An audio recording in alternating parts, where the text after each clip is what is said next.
Bajrang and Rajasthan, Pakistan, then New Delhi, then Varanasi and है। आपके पास जो भी गाड़ी है, आपके पास ऑल्टो है तो आप ऑल्टो स्टार्ट करिए, आपके पास स्विफ्ट है तो साथ में अपना बहुत हाई एक्सरसाइज कमिंग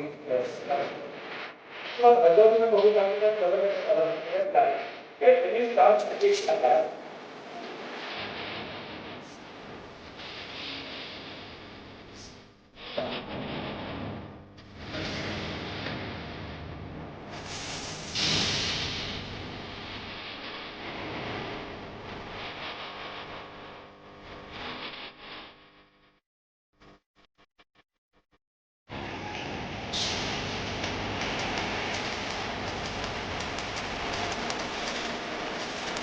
પબ્લિકને એવું લાગ્યું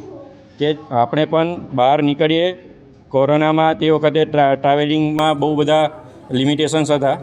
ફ્લાઇટમાં તમારે જવા માટે થઈને કે ટ્રેનમાં જવા માટે થઈને તો બધાને એવું થયું કે આપણે આપણું વ્હીકલ આપણી પાસે હોય તો આપણે કેમ અહીંયાથી દિલ્હી કે અહીંયાથી ઉત્તરાખંડ ના જઈએ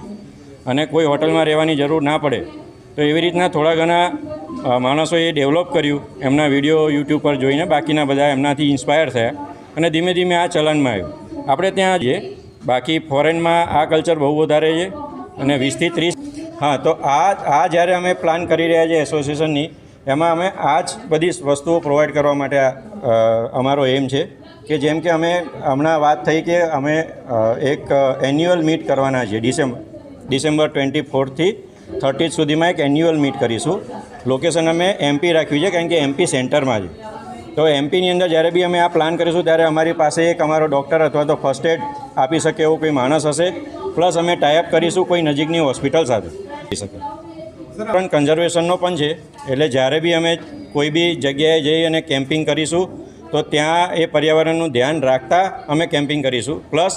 એની આજુબાજુની સોસાયટીમાં કંઈ હેલ્પ અમે પહોંચાડી શકીએ કોઈ મેસેજ આપી શકીએ તો એ બી અમે પ્લાન કરીએ છીએ જેમ કે અમે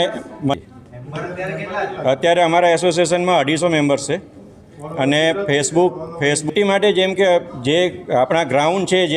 છે અત્યારે ત્યાં આગળ કોઈ ફેસિલિટી ડેવલપ થયેલી નથી એટલે જંગલમાં જઈને તમારે કેમ્પિંગ કરવું સાપ અથવા તો કોઈ બી જંતુ જનાવર આવી જાય રાત્રે અને તમને હેરાન કરી શકે એટલા માટે અમે પહેલાં એક સાઇટની જઈને ચકાસણી કરીએ સાઇટ તમારા મતલબ ઓવરલેન્ડિંગ માટે ઓકે છે કે નહીં એ જોઈ અને પછી એને સાફ સફાઈ કરાવી અને પછી ડેવલપ કરીએ અને એના પછી અમે આ મીટનું પ્લાન કરીએ છીએ